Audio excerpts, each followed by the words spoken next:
저는 이 시간 내가 나를 전제로 드릴지라도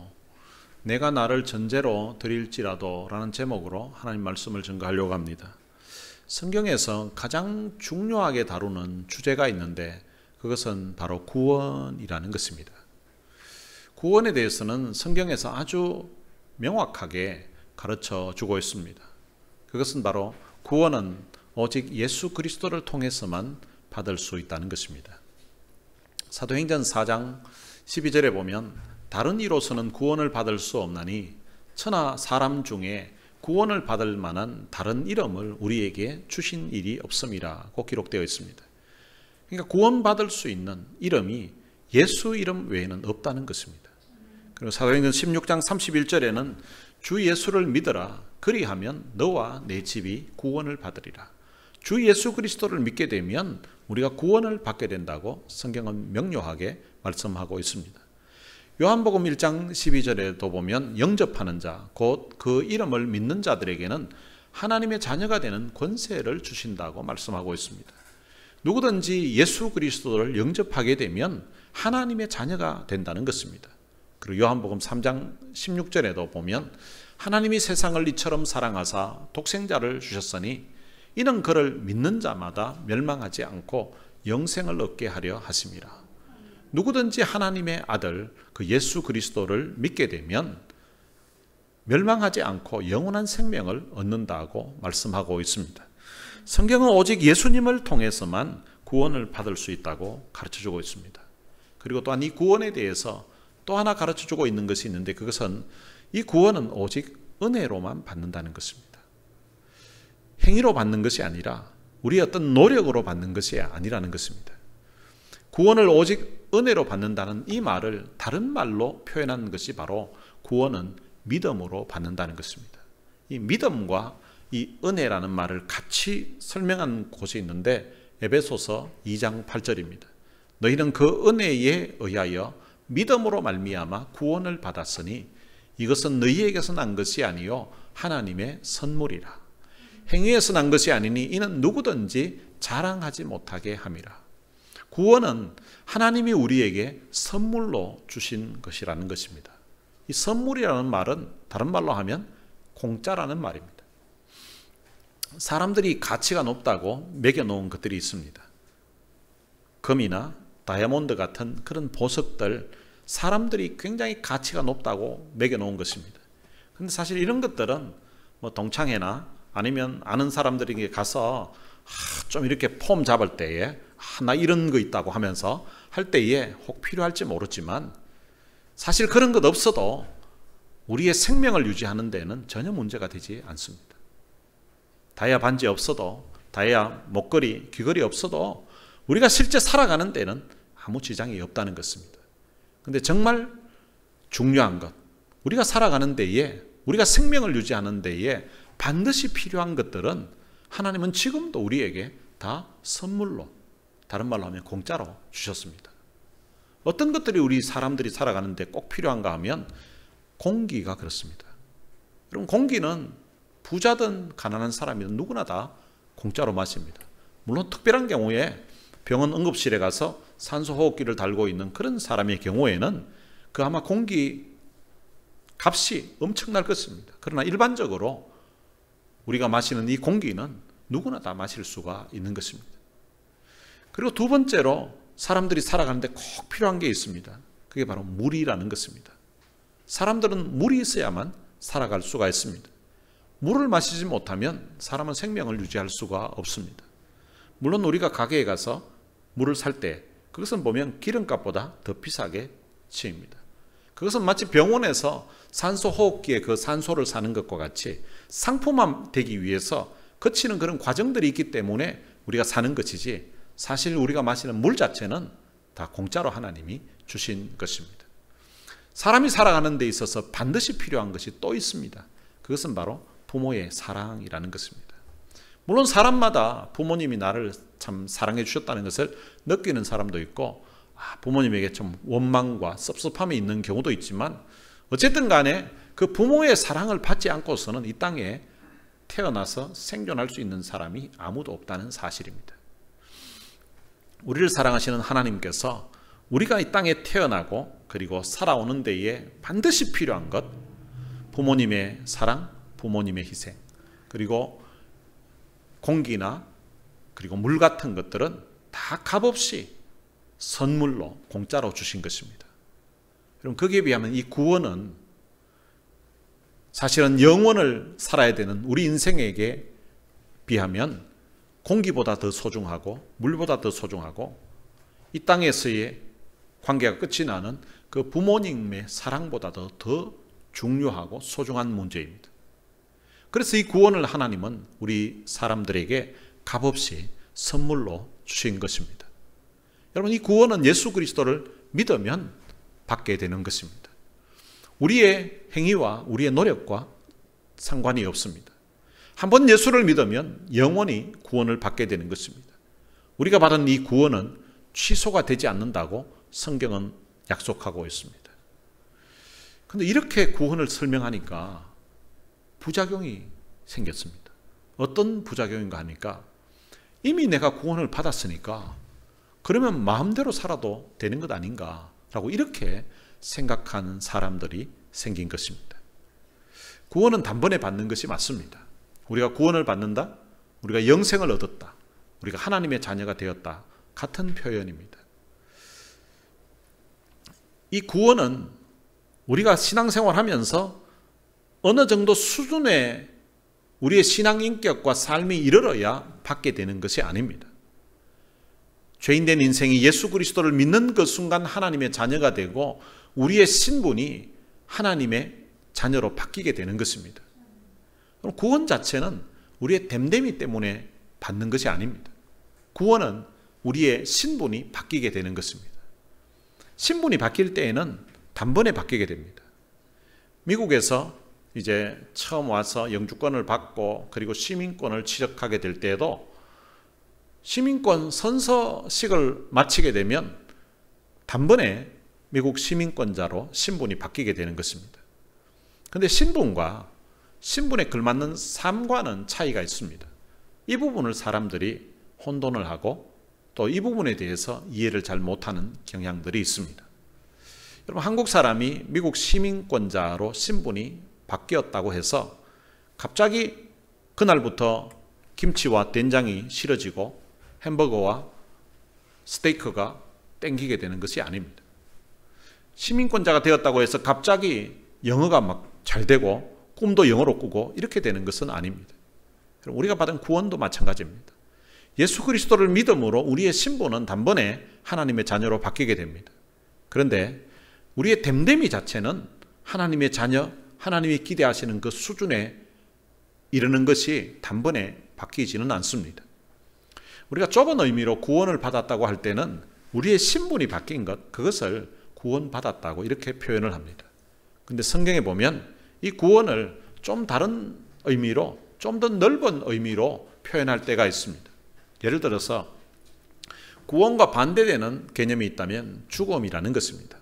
이 죽음이라는 것도 성경에 이래 보면 똑같은 죽음이라는 단어를 사용하는데도 그 죽음의 의미가 다르게 표현될 때가 있습니다. 구원도 마찬가지입니다.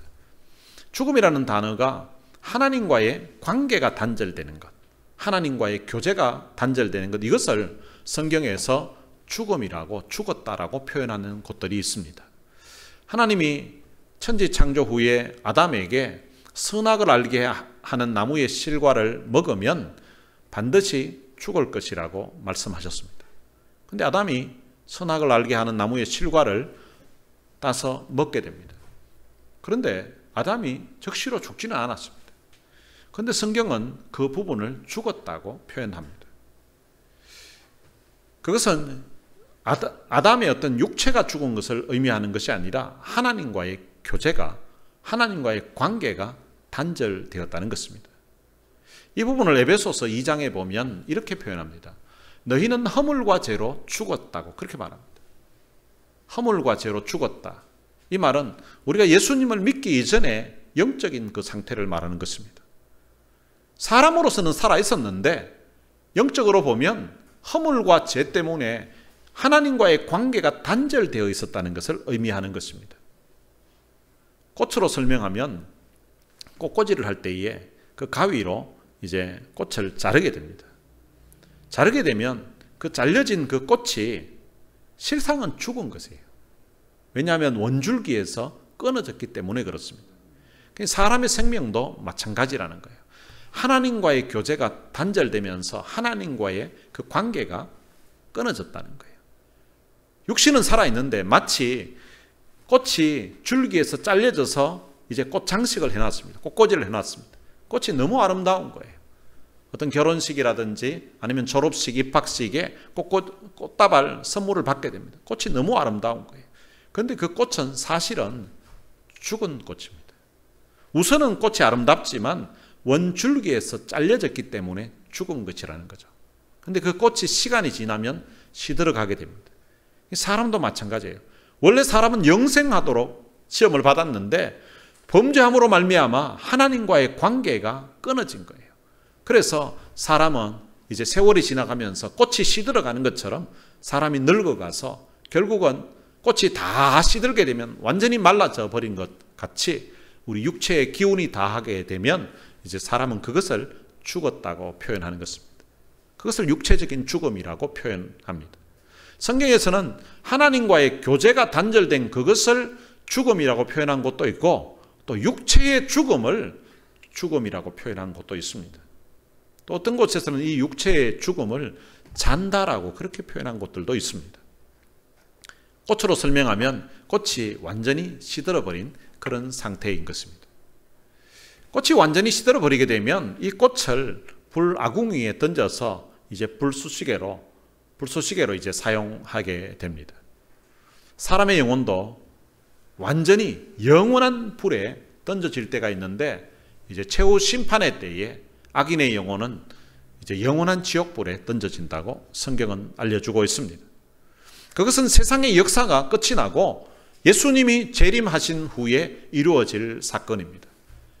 예수님이 최후 심판을 하실 때에 이제 악인들이 지옥의 형벌을 받게 되는데 그것을 영원한 죽음이라고 하는데 그것을 죽음이라고 사망이라고 표현한 것들이 있습니다. 우리말로 봤을 때는 똑같이 죽음이라는 단어예요. 그런데 이것이 하나님과의 교제가 단절된 죽음을 의미하는지 육신이 이제 죽었을 때 그 육체의 죽음을 이야기하는 건지 아니면 마지막 최종 영원한 지옥의 형벌에 떨어지는 그 죽음을 이야기하는 것인지는 그 사용하는 문장이나 앞뒤 내용을 보면 알 수가 있습니다. 죽음뿐만 아니라 구원에 대해서도 동일하게 성경은 다른 의미로 표현할 때가 있습니다. 하나님과의 교제가 단절된 것을 죽음이라고 표현했던 것처럼 이 하나님과의 교제가 다시 회복된 것, 그것을 구원이라고 표현합니다. 생명이 다시 살아난 것입니다. 영적인 생명이 살아난 것입니다. 이것을 성경에서는 거듭났다라고 표현하기도 하고 또 신학적인 용어로는 중생했다고 표현합니다. 영어로는 born again 했다고 표현하는 것입니다. 예수님을 믿으면 영혼이 살아나는 것입니다. 새 생명이 살아나는 것입니다. 그것은 바로 하나님과의 교제가 다시금 회복된 것을 의미하는 것입니다. 우리가 예수님을 믿고 죄사함을 받고 하나님의 자녀가 된 것을 바로 하나님과 이 교제가 회복된 것을 말하면서 우리가 구원받았다라고 이렇게 표현합니다. 그리고 사람이 태어나서 성장하는 것처럼 하나님의 자녀가 되어서 믿음이 성장해가는 그런 과정을 또한 넓은 의미에서 구원이라고 합니다. 아까 꽃으로 설명한다면 원줄기에서 잘려졌던 그 꽃이 시간이 지날수록 꽃이 시들어가는 것 반대 개념이에요. 이제 하나님과의 교제가 다시금 관계가 회복되었기 때문에 시들어가던 것이 아니라 이제는 생명이 다시금 회복되어 가는 거예요. 그것을 예수님을 닮아가는 과정이라고 표현합니다. 이것을 신학적인 용어로는 성화라고 합니다. 예수님을 닮아가는 그 과정은 우리의 한 전생애를 통하여서 우리가 말씀을 듣고 그리고 기도를 하면서 닮아가는 노력이 헌신이 필요한 부분이 됩니다.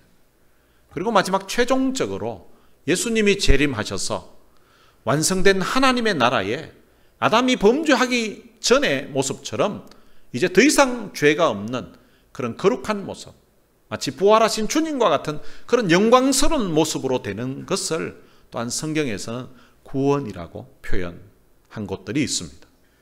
오늘 본문 12절에 보면 두렵고 떨림으로 너희 구원을 이루라고 말씀하고 있습니다. 이 부분을 어떤 사람은 해석하기를, 우리가 구원을 받으려고 하면 두렵고 떨림으로 우리가 노력하고 애쓰지 않으면 구원을 못 받을 수도 있겠구나, 이렇게 혹 잘못 받아들이는 사람이 있습니다. 이 말씀은 그런 의미가 아닙니다. 이 말씀은 우리가 예수 믿고 구원받았다는 그 표현에서 그 다음에 우리가 예수님을 믿고 예수님을 닮아가는 그 성화의 과정을 이야기하는 것입니다. 우리의 됨됨이가 예수 믿기 이전에는 형편없었는데 예수님을 믿음으로 말미암아 우리의 말과 우리의 생각 그리고 우리의 마음 씀씀이, 우리의 삶이 예수님을 닮아가는 그 과정에 대해서 구원이라고 표현하고 있다는 것입니다. 이것은 오랜 기간의 과정입니다. 우리의 생명이 다하는 그때까지 우리가 애를 쓰고 기도하면서 노력해야 되는 과정입니다. 바울이 말하고 싶은 것은 구원받은 우리가 앞으로 어떻게 살아가야 되는가에 대해서 지금 말씀하고 있는 것입니다. 두렵고 떨림으로 구원을 이룬다고 해서 우리가 이것을 무서워할 필요는 없습니다. 바울이 하고 싶은 말은 우리가 부담을 가져야 된다는 것입니다.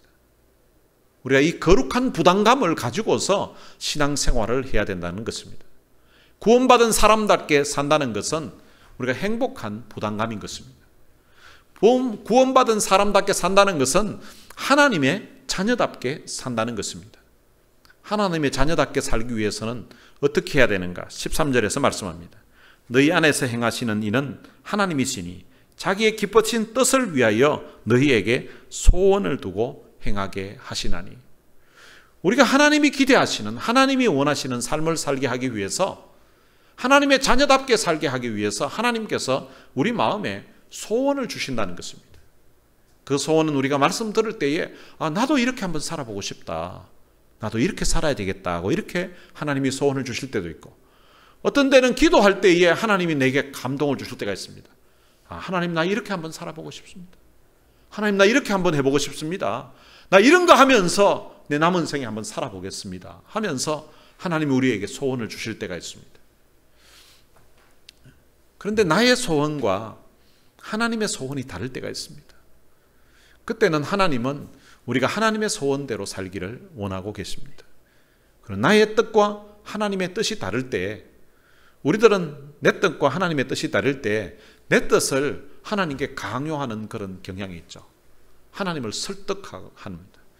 어떤 사람들은 하나님을 설득하다가 안 되니까 아예 막 그냥 금식하면서 굶고 하나님 어떻게 해달라고 막 강요할 때가 있습니다. 그런데 하나님은 내 뜻과 하나님의 뜻이 너무나 확연하게 다를 때에는 하나님의 뜻대로 살기를 원하시고 계시는 것입니다. 그리고 내가 기뻐하는 것과 하나님이 기뻐하시는 것이 다를 때에 하나님이 기뻐하시는 것대로 살기를 원하고 계십니다. 바울은 빌립보 교회 성도들이 어그러지고 거스리는 세대 가운데서 흠없는 하나님의 자녀로 살기를 원했습니다. 바울은 하나님이 기뻐하시는 것을 자신도 기뻐하면서 살았던 사람입니다. 그럴 때에 우리 인생은 최고의 행복을 느끼면서 살아가게 되는 것입니다. 여러분, 하나님이 기뻐하시는 것을 내가 같이 기뻐하면 이게 행복한 거죠. 부부가 살면서 아내가 기뻐하는 것을 남편이 같이 기뻐하면 이게 행복한 부부가 됩니다. 그런데 아내가 기뻐하는 것을 남편이 막 열받아하고 성질내고 이러면요, 이 부부는 살기 힘든 부부인 거죠. 남편이 인조해하고 남편이 행복해하는 것을 아내가 같이 기뻐하면 이게 행복한 부부가 되는 것입니다. 바울은 하나님이 기뻐하시는 것이 자기의 기쁨이었던 거예요. 그러니까 신앙생활하면서 최고의 기쁨, 최고의 행복을 느끼면서 살았던 것입니다. 바울은 두렵고 떨리는 마음으로 자신이 어떻게 살았는지를 본인의 삶을 예를 들어서 설명을 합니다. 그것이 17절에 나옵니다. 만일 너희 믿음의 제물과 섬김 위에 내가 나를 전제로 드릴지라도 나는 기뻐하고 너희 무리와 함께 기뻐하리니. 바울은 자신을 전제로 드릴지라도 기뻐하고 너희 무리와 함께 기뻐한다는 것입니다. 이 전제라는 것은 제사예요. 그런데 이 전제는 번제나 화목제, 소제 이런 제사처럼 독립된 제사가 아닙니다. 이 전제는 다른 제사를 드릴 때에 보조적으로 드리는 제사예요. 이 번제는 일반적으로 이제 번제를 드릴 때에 이제 거기에 보조적인 제물로 드려지는 것입니다. 전제로 바쳐지는 제물은 거의가 다 포도주였습니다. 전제는 번제로 제물을 불태워 하나님께 제사를 드릴 때에 이 번제물이 한참 이제 불에 타서 향기로운 향이 되어서 하나님께 그 향이 올려져 갈 때에 이것을 더 아름답게 그리고 더 완전하게 하기 위해서 번제물 위에 제사장이 포도주를 붓는 것입니다. 이 포도주는 알코올 성분이 있기 때문에 지금 번제가 탈 때 거기에 알코올 성분인 포도주가 붓게 되면 불이 더 아름답게 더 높게 타 올라가는 것입니다. 그것이 바로 전제입니다. 이 전제를 다른 말로 하면 헌주라고 할 수 있습니다. 헌주. 이제 주를, 이 술주자를 쓰는 거죠. 그 포도주를 하나님께 바치는 거예요. 하나님께 드리는 것입니다. 전제는 본 제물을 더 향기 나게 하는 제물인 것입니다. 전제로 부어지는 이 포도주는 본 제물만 더 향기 나게 하고 이 포도주 자체는 부으면 불꽃과 함께 흔적도 없이 그냥 사라져 버립니다. 그것이 바로 이 전제의 특징입니다. 마치 촛불이 어두운 방안을 환하게 밝히기 위해서는 이 초 자체는 타서 형체도 없이 그냥 다 녹아지고 없어지게 되는 것입니다.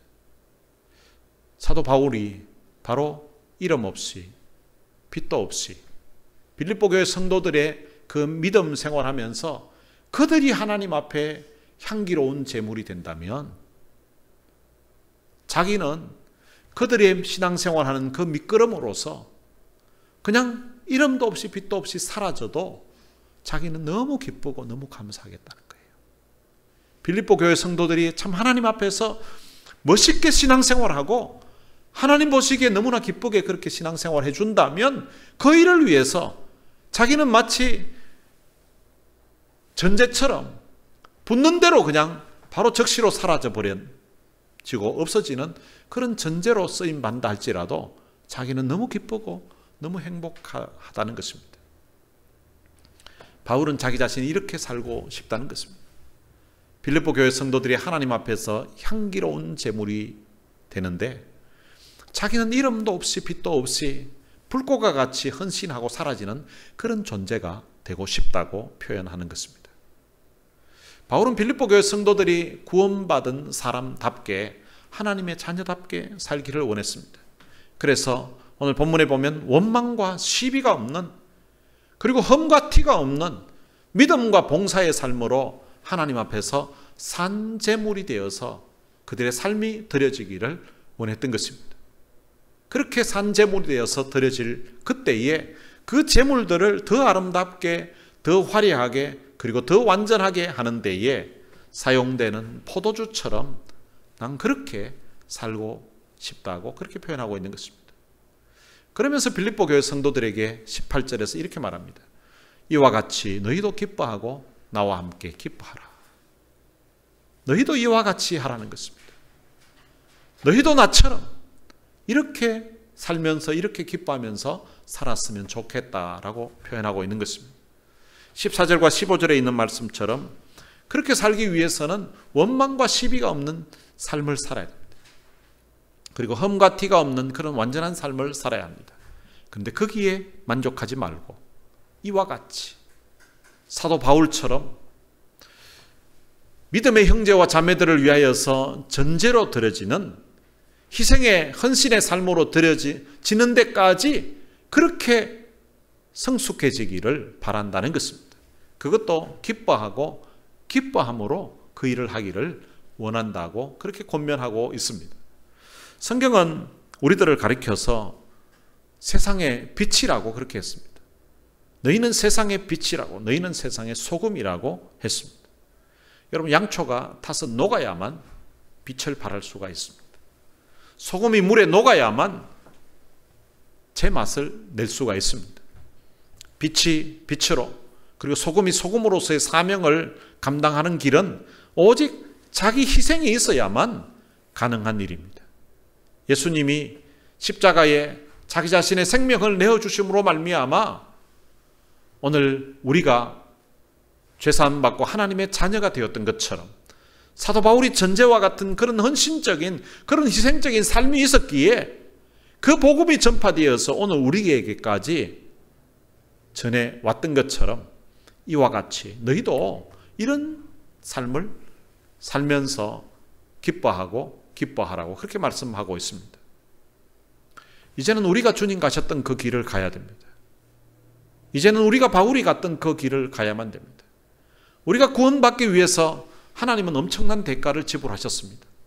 우리는 값없이 구원을 받았지만, 그러나 우리에게 값없이 구원을 주시기 위해서 하나님은 엄청난 대가를 지불하셨던 것입니다. 하나님의 자기 아들의 생명과 우리의 생명을 바꾸신 것입니다. 그 아들의 십자가의 죽음을 통해서 우리가 구원받게 된 것입니다. 이제 우리가 구원받은 하나님의 자녀로서 하나님의 자녀답게 살아야 됩니다. 이 하나님의 자녀답게 사는 것, 예수님을 닮아가는 이 과정을 오늘 본문에서는 두렵고 떨림으로 너희 구원을 이루라고 그렇게 말씀하고 있는 것입니다. 오늘 우리가 신앙생활할 때에 거룩한 부담감을 가지고 두렵고 떨리는 그런 마음으로 살아가야 된다는 것입니다. 우리가 두렵고 떨림으로 살지 않으면 우리 구원이 취소된다는 그런 말이 아닙니다. 우리 자녀로 치면 부모님의 그 사랑을 통하여서, 그 수고를 통하여서 내가 이렇게 자녀가 됐으니까 내 삶 자체가 아버지와 어머니에게 누가 되지 않도록 아버지와 어머니의 이름에 손상을 주지 않도록 칭찬받는 그런 자녀로 살아야 되겠다는 그런 마음을 먹고 살아야 된다는 것입니다. 걸레가 더러운 곳을 지나간 곳마다 깨끗해지게 됩니다.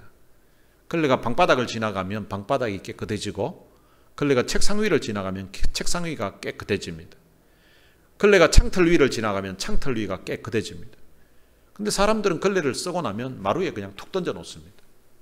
제가 어릴 적에는 시골에서 자랐는데요. 시골에서는 걸레를 마루에 던져 놓으면 이 걸레에 약간 물기가 있으니까 겨울에는 이 걸레가 얼게 됩니다.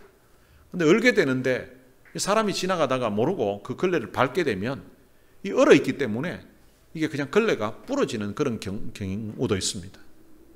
걸레를 빨 때도 보면요, 이 걸레가 온 집안을 깨끗하게 하는데 사용되었는데, 걸레 빨 때는 어떻게 하는가 하면 시골에서는 웅덩이에 이제 겨울 되면 웅덩이에 얼음이 있으니까 그 웅덩이 얼음을 이제 깨가지고 거기 찬물에다가 넣었다가 이제 뺍니다. 그러고 나서는 비누칠을 해가지고 빨래 빵망이로 있는 힘대로 걸레를 두들겨 팹니다. 그렇게 두들겨 패면 아직 떨어질 때도 되지 않았는데 워낙 세게 때리니까 이게 찢겨지고 떨어지기도 하게 됩니다. 이 걸레는 온 집안을 깨끗하게 하지만 한 번도 이 걸레가 안방 아랫목을 차지하는 예도 없고 사람들이 오는 문 앞에다가 붙여놓는, 걸어놓는 예도 없습니다. 아마 이 걸레는 자기가 안방 아랫목 차지하지 않아도, 집 대문 앞에 자기가 걸려있지 않아도 자기가 온 집안을 깨끗하게 한 것으로 아마 만족해 할 것 같습니다. 오늘 그리스도인들이 사도 바울이 말하고 있는 이런 전제와 같이 사는 삶이 바로 이 걸레 같은 그리스도인으로 살아가는 모습이라고 생각합니다. 교회에 더러운 곳이 있고 문제가 있고 아픔이 있을 때에, 여러분들이 손길이 닿을 때에, 여러분들이 마음이 닿을 때에, 여러분들이 사랑이 닿고 여러분들이 기도가 닿을 때에 그곳이 깨끗해지고 문제가 해결되고 상한 마음이 회복되는 그런 역사가 있게 되시기를 바랍니다. 그렇게 되었을 때에 이 일 내가 했다고 내세우거나 대접받으려고 하는 것이 아니라 주님이 기뻐하시는 그 일에 주님이 원하시는 그 일에 내가 쓰임 받았다는 그 자체로 참 만족해하면서 하나님 앞에 감사하면서 혹시 아무도 내가 했던 그 수고 알아주지 않아도 아무도 날 인정해 주지 않아도 주님 한번 인정해 주시는 것으로 만족하면서 묵묵히 살아가는 삶, 그런 삶이 마치 걸레 같은 그런 그리스도인의 삶이요 전제와 같은 그런 그리스도인의 삶이라고 생각합니다. 사도 바울은 자기는 이름도 없이 빛도 없이 사라지고 빌립보 교회 성도들이 아름답게 하나님 앞에서 빛나게 살아갈 수 있다면 자기는 그 일을 위해서 자기의 삶을 드리겠다고 고백합니다. 근데 오늘 본문에 보면 바울은 내가 나를 전제로 드릴지라도 라고 그렇게 고백하고 있습니다. 내가 나를 전제로 드릴지라도. 원래 전제는 이 포도주를 제사장이 그냥 붓는 거예요. 전제 자신이 붓는 것이 아니라 제사장이 그냥 포도주를 잡고서 그냥 붓는 것이라는 거죠. 근데 사도 바울은 내가 나를 전제로 드린다고 그렇게 고백하고 있습니다. 자신이 전제로 드린다는 거예요. 자신이 자원해서 드린다는 것입니다. 그럼 본인이 원해서 하는 희생과 타인에 의해서 억지로 하는 것과는 다릅니다. 제가 고등학교 다닐 때에 이제 학교에서 집으로 갈 때 버스를 타고 갑니다. 그럼 친구들하고 같은 방향의 친구들이 같이 버스를 타고 갈 때가 있습니다. 근데 보통 학교 앞이니까 버스를 타면 거의 자리가 없죠. 자리가 없는데 이제 친구들이 서서 이야기를 하는데 마침 옆에 이제 좌석에 있던 사람이 그 다음 정류장에서 내리게 되면 그 자리가 비게 됩니다. 그러면 동작바는 친구가 그 자리에 탁 앉게 되죠. 그러면 그 앉았던 친구는 이제 앉아가니까 너무 좋아서 막 이렇게 신나합니다. 근데 옆에 서 있는 친구는 자기가 못 앉았다는 그 사실에 대해서 굉장히 안타까워합니다. 근데 그 다음 몇 정구장을 가다 보면 할머니가 탈 때가 있습니다. 할머니가 타서 이제 이쪽으로 걸어오고 있는데 앉아있는 친구는 자기 자리가 이제 할머니인데 양보하기가 그러니까 창밖을 쳐다보고 있습니다. 할머니를 못 본 척 외면하고 있는 거죠. 그때 서 있는 친구가 이렇게 이야기합니다. 할머니 여기 오세요. 여기 자리 있습니다. 하면서 창밖을 보고 있는 그 친구를 툭 치면서 이제 일어나라고 합니다. 이제 그런 상황에서 이 친구가 앉아있는 친구가 안 일어날 수가 없는 거죠. 할머니는 오시고 계시고 이제 자리가 있다고 했으니까 억지로 이제 일어나면서 옆에 있는 할머니 여기 자리 있다고 했던 친구를 막 이렇게 옆구리를 찌르는 그럴 때가 있습니다. 그런데 그렇게 억지로 일어나는 것이 아니라 할머니를 본 순간 본인이 원해서 할머니 여기 오세요. 여기 자리 있습니다. 했을 때는 차원이 다른 것입니다.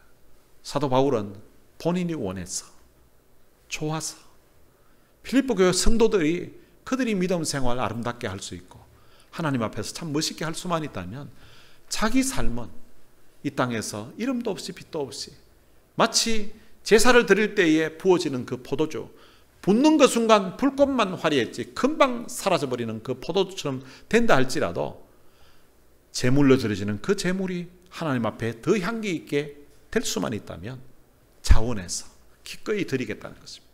그래서 내가 나를 전제로 드릴지라도 나는 기뻐하고 또 기뻐한다라고 그렇게 고백하고 있는 것입니다. 하나님은 자원해서 드리는 것을 하나님은 기뻐하십니다.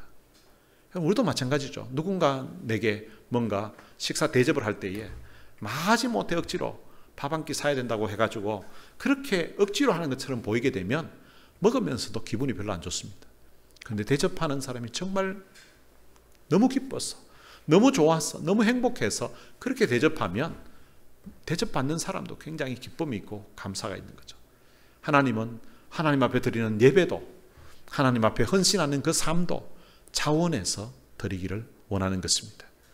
여러분들이 받은 은혜와 받은 사랑을 생각하면서 자원해서 하나님께 마치 바울이 전제로 드린다고 하는 것처럼 여러분의 삶을 하나님 앞에 아름답게 헌신하면서 살아가게 되시기를 주님의 이름으로 축원합니다. 오늘 들은 말씀 생각하면서 같이 찬양을 한 곡 부르고 싶습니다. 이름 없이 빛도 없이라는 찬양입니다.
들은 말씀 생각하면서 우리가 받은 하나님의 은혜, 우리가 받은 하나님의 사랑을 생각하면서 마음의 거룩한 부담감을 가지고 하나님의 자녀답게 살겠습니다.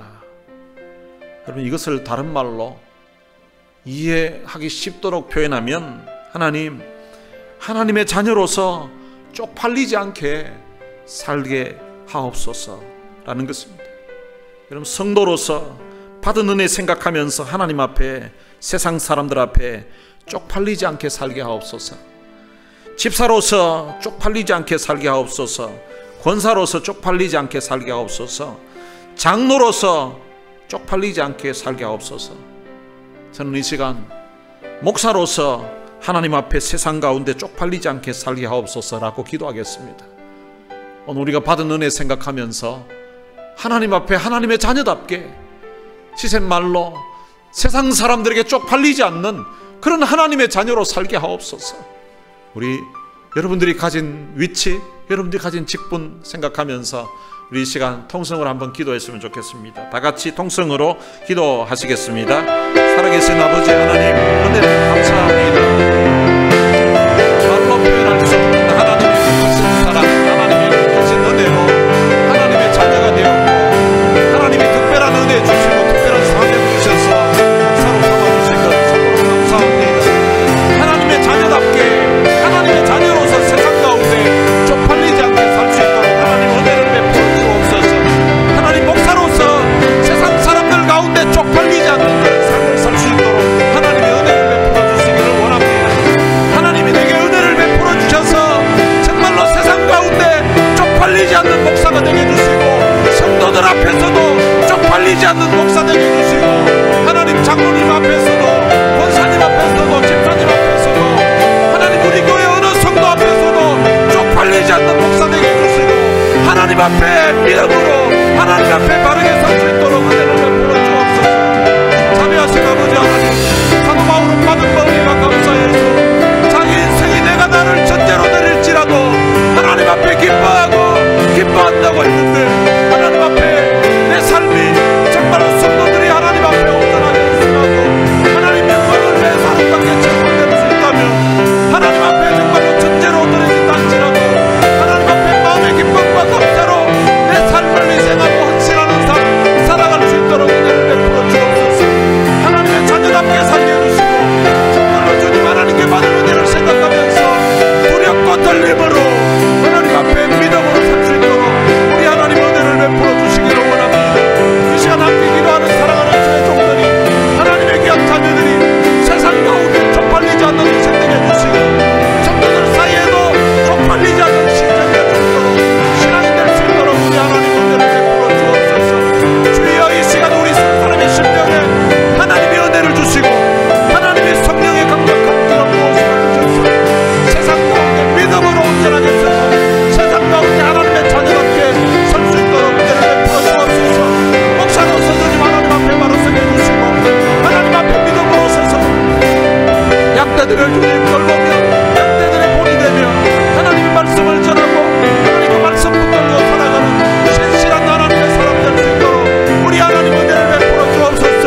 주여, 이 시간 우리 각 사람의 심령에 은혜를 주시고, 하나님 앞에 뜨거운 열정과 뜨거운 마음으로 우리 하나님 앞에 기도하며 하나님 앞에 받은 바 이 사명, 하나님 앞에 받은 바 이 은혜를 하나님 앞에 믿음으로 바르게 살아갈 수 있도록 우리 하나님 은혜를 베풀어 주옵소서. 하나님 앞에 쪽팔리지 않는 하나님 직분자들이 되도록 하나님이여, 하나님이여 우리에게 은혜를 주시옵소서. 하나님 앞에 바로 서는 우리 성도에게 주시고, 하나님 앞에 바로 서는 집사님들에게 주시고, 하나님 앞에 바로 서는 우리 권사님들에게 주시고, 하나님 앞에 바로 서는 우리 장로님들에게 주시고, 우리 둘러서게 온 믿음의 성도들이 하나님 앞에 믿음으로 서서 세상 가운데서 충분히 않는 그런 인생 될 수 있도록 주여 우리에게 은혜를 베풀어 주시옵소서. 사랑하는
살아계신 아버지 하나님, 은혜를 감사합니다. 우리가 하나님께 받은 그 귀한 은혜와 예수 그리스도를 통해서 받은 그 십자가의 그 귀한 사랑을 우리의 마음에 새기면서 이 받은 은혜, 받은 사랑 생각하면서 정말로 하나님 앞에 하나님의 자녀답게 믿음으로 저희들 살아갈 수 있도록 은혜를 베풀어 주옵소서. 정말로 하나님의 자녀답게 살아서 세상 사람들 가운데 쪽팔리지 않는 그런 신앙인들 될 수 있도록 은혜를 베풀어 주옵소서. 우리 주 예수 그리스도의 은혜와 하나님의 무한하신 사랑과 성령님의 위로교통 충만하심이 받은 귀한 은혜와 사랑을 생각하면서 세상 가운데서 하나님의 자녀로 자녀답게 살기를 원하는 주의 귀한 자녀들 머리 위에 이제로부터 영원토록 함께 있을지어다. 아멘.